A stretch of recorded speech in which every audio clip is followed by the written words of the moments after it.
Hello, students. Good morning. How are you doing? Everything is fine, right? I think you all are watching the classes regularly. Keep watching the classes regularly and increase your learning process. Physics class. The previous class we have discussed about the friction, isn't it? It's a type of loss of motion. What is meant by friction? It's another type of force. That is frictional force which always opposes the relative motion between an object and the surface where it is placed. There we have discussed two main types, static friction and kinetic friction. So then what is meant by static friction? Static friction is the force which opposes the initiation of motion of an object on the surface. We have denoted the static friction as Fs. The range of Fs lies between 0 to mu s n, where mu s is the coefficient of static friction, n is the normal force. Then kinetic friction. Kinetic friction, otherwise called as sliding friction or dynamic friction. That is, when an object slides, the surface exerts a frictional force called kinetic friction. It is denoted by Fk. Fk is equal to mu k into n, where mu k is the coefficient of kinetic friction, n is the normal force. Also, we have learnt mu k is less than mu s. I told you to study the salient features of static and kinetic friction. 5 or 6 points are there, isn't it? I think you have learnt. It's an important question. Then I have discussed about to move an object, push or pull, which is easier. Obviously, it is easier to pull an object than to push. Okay, let's move on to the today's topic. Today, we are going to understand the topic angle of friction and the angle of repose. Angle of friction. The angle of friction is defined as the angle between the normal force and the resultant force of normal force and maximum friction force. Define angle of friction. The angle of friction is defined as the angle between the normal force, n and the resultant force R. The resultant force of normal force and maximum friction force. That is, this is the surface. Here an object is placed. So we know that there is a normal force acting upwards and the gravitational force is acting downward. The external force is applying this direction. Okay. So the frictional force will be in this direction. You can consider this as Fs maximum, frictional force. Then we are going to understand what is angle of friction. For that, I am drawing one resultant force of normal and the maximum frictional force. So two vectors. This is one normal force, this is one frictional force. The resultant force will be acting in this direction, isn't it? This is the resultant force. So what is angle of friction here? The angle of friction is defined as the angle between the normal force and the resultant of normal and maximum frictional force. This is theta. Understand? So what is the resultant force? The resultant force, we can write it as the normal force and the maximum frictional force. Resultant force is between the normal force and the maximum frictional force. So the angle between R and normal force is the angle of friction.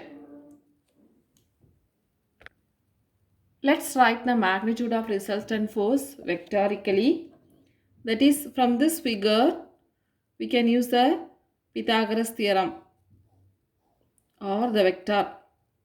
We can write this R is equal to, that is R square is equal to this N square plus this F square. This N square plus this Fs maximum square. Isn't it? So what is R? R is equal to square root of Fs maximum square plus N square. This is the magnitude of the resultant force. We are drawing the line here. Consider this as a triangle. So this is the resultant force, isn't it? So R square is equal to N square plus this is the parallel line. So we can write Fs maximum square. So R equal to root of Fs maximum square plus N square. Then theta. The angle of friction only we are going to find out, isn't it? So from this figure, what is tan theta? Tan theta is equal to, so opposite side by adjacent side. This is opposite. The opposite side is this Fs maximum. We can write Fs maximum by N. Fs maximum by N. We know that the object begins to slide when Fs maximum is equal to mu s into N. This is the condition for object begins to slide. The maximum static friction, isn't it? So Fs maximum is equal to mu s into N. From this we can write Fs maximum divided by N is equal to mu s. Fs maximum divided by N is equal to mu s. So look at this equation and this equation. Consider this as equation 1, this is equation 2. Compare these two equations. Fs maximum by N, Fs maximum by N. Here tan theta is equal to Fs maximum by N. Here mu s is equal to Fs maximum by N. So we can write by comparing these two equations as tan theta is equal to mu s. Tan theta is equal to mu s. Or else mu s is equal to tan theta. Mu s is equal to tan theta. So we can say the coefficient of static friction is equal to the tangent of the angle of friction. What can we say? The coefficient of static friction is equal to the tangent of angle of the friction. Tangent of angle of friction. So this is about angle of friction. Mu s is equal to tan theta. The coefficient of static friction is equal to the tangent of the angle of friction. The next one is angle of repose. Angle of repose. Here, consider an inclined plane.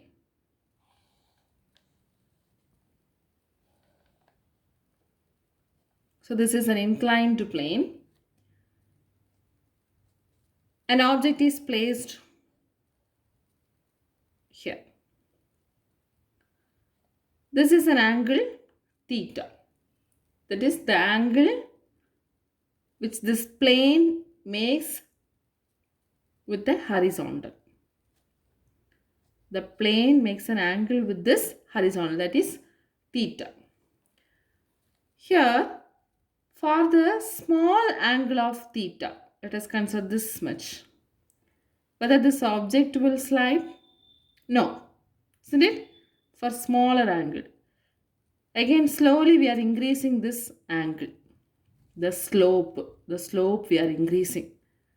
So when you are increasing the angle theta, at a particular angle of theta, the object begins to slide. The object begins to slide. That value of angle is called angle of repose. Understand? So what is meant by angle of repose? That is the angle at which the object begins to slide in the inclined plane. That is known as angle of repose. So how can we define angle of repose? The angle of repose is the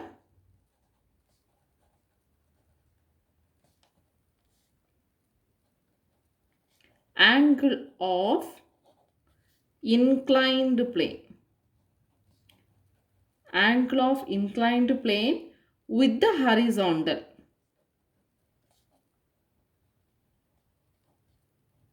With the horizontal such that an object placed on it begins to slide. An object placed on it begins to slide. So at what angle the object begins to slide in an inclined plane, that angle is known as angle of repose. So define angle of repose.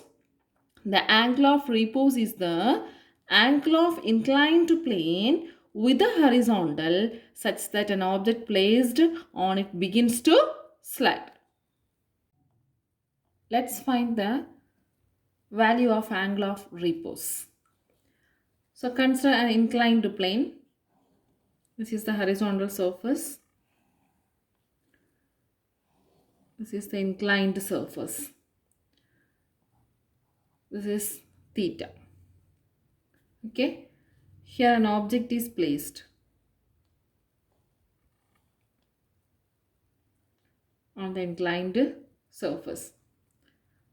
Obviously here two forces are acting, isn't it? What are they? Gravitational force is acting downward and the normal force perpendicular to the surface which is acting upward. Here this gravitational force mg can be resolved into two components, mg sin theta and mg cos theta. Also the frictional force is acting in this direction, fx, fs maximum. Okay, so the object is moving this direction means we can have the friction in this direction. This mg can be classified into two. What are they? mg sin theta. This is mg sin theta, parallel common. This is mg cos theta.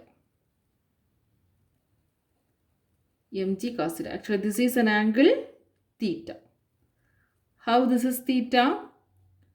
This is the inclined surface parallel. So we can have the angle theta here. This is 90 and this is 90 minus theta. And here this is 90. So this angle can be written as theta. Understand? This is 90. Here already it is 90 minus theta. So this angle is theta. Here mg sin theta. mg sin theta is trying to move the object down. And mg cos theta of the inclined plane is balanced by the normal force. mg cos theta is balanced by the normal force. mg sin theta tries to move the objects down. Understand? Here we can write the equation such as n equal to mg cos theta as well as fs maximum is equal to mg sin theta. N equal to mg cos theta, fs maximum is equal to mg sin theta. So n equal to mg cos theta. Here when the object begins to move, the static friction attains its maximum value. when the object begins to move, the static friction attains its maximum value. So we can write Fs is equal to Fs maximum. What is the formula for Fs maximum? That is mu s into n. Mu s into n. So substitute this value here. We can get Fs maximum is equal to mu s into mg cos theta. Mg cos theta. Consider this as equation 1. Also, from the figure we can write Fs maximum is equal to mg sin theta. Isn't it? Fs maximum. The friction satisfies this relation. Fs maximum is equal to mg sin theta. So this is equation number 2. Comparing these two equations, this is Fs maximum, this is also Fs maximum. So we can equate the right hand side. So mg sin theta is equal to mu s mg cos theta. Mg sin theta is equal to mu s mg cos theta.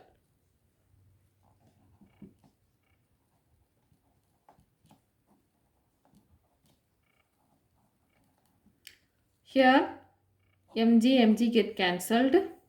Sin theta is equal to mu s cos theta. From this, sin theta by cos theta is equal to mu s. What is sin theta by cos theta? That is equal to tan theta. So tan theta is equal to mu s, where theta is the angle of friction. Theta is the angle of friction. So how can we write? The angle of repose is the same as the angle of friction.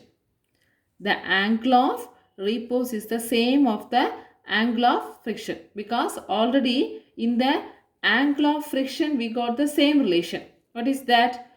The tan theta is equal to mu s, or mu s is equal to tan theta. The coefficient of static friction is equal to the tangent of the angle of friction. So from this relation we can write the angle of repose. The angle of repose is the same as angle of friction.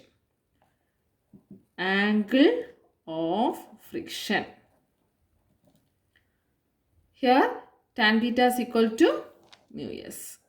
Angle of friction also we can say tan theta is equal to mu s. But the difference is the angle of repose refers to the inclined surface. Angle of repose refers to the inclined surface, but the angle of friction is applicable to any type of surface. Understand? Angle of friction is applicable to any type of surface. This is about angle of repose. Okay, students, we have discussed about angle of friction and angle of repose. Let's see some of the applications of angle of repose. In your book, there are 2 applications are given for angle of repose. First one, ant lions. Another one, sliding board. Okay. The ant lions, this will be hiding in the bottom of the sand. It makes one sand trap and it will be hiding at the bottom of the sand trap. When the ant or any insect comes near this edge of this sand trap, it starts to fall down or slides towards the bottom. So at that time, this ant lion catch it and killed it and it will eat. Okay. So here the angle of inclination of the sand trap is made to be equal to the angle of repose. Angle of inclination and the angle of repose made to be equal. This is given in this picture. This is the ant lions. The sand lions hiding at the bottom of the sand trap. This it makes a sand trap. In Tamil it can, they may say kuri moonal or something. Okay, the ant is coming here. So it starts to fall down and it will be killing, that is, it is catching the ant and it will be killing it and it will eat the ant. Here the angle of inclination and the angle of repose made to be equal. The next one, sliding board. Children are enjoying with this sliding board, isn't it? So in this play, at a particular angle, they will be enjoying very much, isn't it? They will be sliding at the particular fast speed. But here also, when the angle of inclination of the board is greater than the angle of repose, means the sliding is easier. But at the same time, the inclined angle is greater than the angle of repose, means the slider will be very fast. That is, the slider will reach the bottom at greater speed and get hurt. Understand? So these are the applications of angle of repose. Some of the activities also given in your book. Go through it. The next one is rolling friction. Rolling friction. So this rolling means the concept of wheel comes in our mind, isn't it? Wheels or wheel. So when the bus has to move, wheel is necessary, isn't it? Also, when you are carrying the suitcase, moving from one place to another place, it is easier to carry the suitcase with the rolling coasters, isn't it? With the rolling coasters, we can carry the weight very easily from one place to another place. So here, rolling wheels makes it easier than carrying luggage. Rolling wheels makes it easier than carrying luggage, isn't it? Wheels move on the surface through the rolling motion. In this rolling motion, when a wheel, so consider this as the surface, this as the wheel. Okay, this is the wheel. So here, when the wheel moves on the surface, the point of contact is always at rest. Okay, when this wheel move and it comes here, there is always a point of contact with the surface. Okay, the point of contact with the surface is always at rest. It comes here, here also there is a point of contact. So the point of contact is at rest. So there is no relative motion. There is no relative motion between the wheel and the surface. That means the frictional force is very less. Here, the frictional force is very less. But at the same time, if an object moves without a wheel, there is a relative motion. There is a relative motion. So if there is a relative motion between the object and the surface, the frictional force is very larger. The frictional force is very larger. So if the frictional force is very larger, it is difficult to move the object. Understand? So when there is a wheel, it is easy to move. Without wheel, it is difficult to move. Why it is easy to move when there is a wheel? Because there is no relative motion and the frictional force is less. But without a wheel, there is a relative motion between the surface and the frictional force is very larger. Look at this figure. We are moving the object from one end to other side. So this is with the help of kinetic friction. That means without any wheel. Without any wheel, it is tough to move or difficult to move.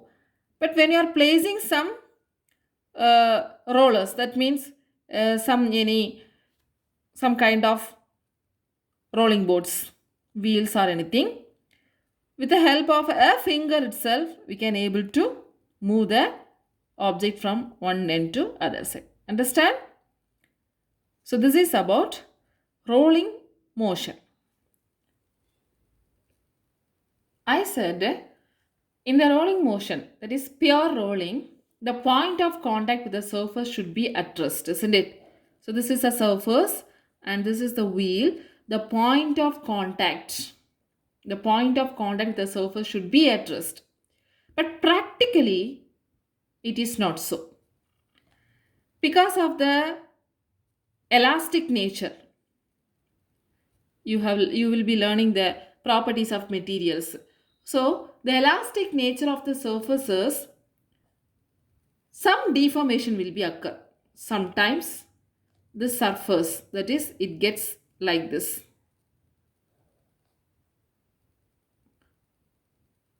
That is this some bending. Okay. First there is a point of contact here, and here because of the bending the point of contact may occurs here like this. Understand? So there is a deformation on the object. Okay. Due to this deformation, there will be minimum friction between the wheel and the surface. Because of the deformation, there is a minimum friction between the wheel and the surface. This is called rolling friction. This is called rolling friction. So rolling friction is much smaller than kinetic friction. Rolling friction is much smaller than kinetic friction. Look at the picture from your book. This is the tire or wheel. So because of the elastic deformation, here this is the position. So what is rolling friction? Because of the deformation, there will be a minimum friction between the wheel and the surface. Always the point of contact is not at rest. That is the meaning. So this is called rolling friction. The minimum friction between the wheel and the surface when the deformation occurs is known as rolling friction. Understand? So we have learned the friction, their static friction, kinetic friction and rolling friction we have discussed, isn't it? So the frictional force is actually the electromagnetic force between the atoms on the two surfaces. Okay? The frictional force is actually the electromagnetic force between the atoms on the two surfaces. First, it was considered as one of the natural forces like gravitational forces. Okay? And in the 20th century, it is not considered as a natural forces. Look at this picture. Actually, this is the polished surface. Even when the polished surface we are viewing the microscopically, it has some irregularities. When you are seeing the normal eye, it will be looking like polished. Okay, but when we are viewing with the microscopically when we are analyzing, there is some irregularities. Okay, so this is the irregularities on the surface at the microscopic level. So we can say the frictional force is actually the electromagnetic force between the atoms on the two surfaces. This friction has positive as well as negative effects. Okay, when we are walking, there is a frictional force. Okay, when the vehicles, that is car, bus, if it is moving because of the frictional force between the tire and the road. Understand? So it has some positive effects. Also it has some negative effects. So when there is negative effect, we have to reduce the friction. Methods to reduce the friction. First one, use of lubricants. Second one, use of ball bearings. Third one, smoothing the surface. This is the 2 mark question. Methods to reduce the friction. Use of lubricants, use of ball bearings, by smoothing the surface. I said, whenever there is a relative motion between the two surfaces, friction comes into effect. Isn't it? So in big machines and industries, the relative motions between the different parts of the machines produce unwanted heat. So when continuously the machine works, it produces the unwanted heat. So we have to reduce. Otherwise, it reduces its efficiency, isn't it? The 100% output we will not be getting. So to reduce this kinetic friction, the lubricants are used. The machines, we should apply oil from time to time. Okay, from time to time we should apply the oil. That is, we have to use the lubricant oil. So we can control the wear and tear of the machinery. Another one use of ball bearings I said, that is, it is used to reduce the kinetic friction. If the small ball bearings are fixed between the two surfaces, it reduces the kinetic friction. There will be some rolling friction because of the relative motion. When we are rotating the metals, there will be some relative motion, so that there is rolling friction, but there is no kinetic friction because of the ball bearings. Okay, so already we have seen that the rolling friction is much smaller than the kinetic friction. Look at this picture. Here the forces from kinetic friction are relatively large. There is no ball bearings. Okay, so after using a long time, it will be damaged. But when we are providing this ball bearings, the force between the rolling motion, the forces from rolling friction are much smaller. Okay, so this is used to reduce the kinetic friction. Then smoothing the surface, or by polishing the surface also we can reduce the friction. So students, today we have discussed about angle of friction, angle of repose, then applications of angle of repose, then rolling friction, and the methods to reduce the friction. So from the book, sixth question, short answer, explain various types of friction, suggest a few methods to reduce the friction. Over. You have to learn this question and state the empirical laws of static and kinetic friction. That is equation 3.27 and 3.28. I think page number 137 it seems. Then the long answer. Briefly explain the origin of friction. Show that in an inclined plane, angle of friction is equal to angle of repose. Okay. So learn these questions. Thank you, students.